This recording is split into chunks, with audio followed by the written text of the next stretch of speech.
एकता स्वर्ण कारागिर एसोसिएशन की जानिब से 15 अगस्त के ज़िमन में यौम जश्न आज़ादी का एहतमाम किया जा रहा है। एकता स्वर्ण कारागिर एसोसिएशन की जानिब से सराफा बाजार से यौम आज़ादी के ज़िमन में एक बड़ी रैली निकाली जाएगी। ये रैली वजीराबाद शिवाजी मुजस्समे से होकर फिर सराफा बाजार पर लौट आएगी।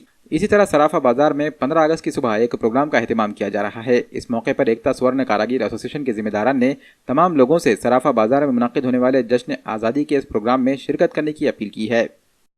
मोहम्मद तवक्कल बोल रहा हूँ मैं सराफा से।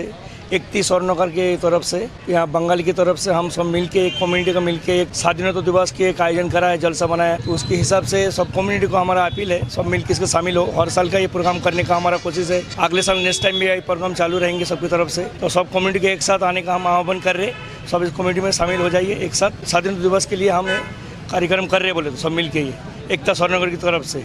मैं अमित बोल रहा हूँ सराफा बाजार नांदेड़ से। बंगाली एकता स्वर्णकार के तरफ से 15 अगस्त को हम एक स्वाधीनता दिवस पर एक छोटा सा कार्यक्रम रखा है। तो आप सब लोगों से गुजारिश है आप लोग आओ हमारा ये कार्यक्रम को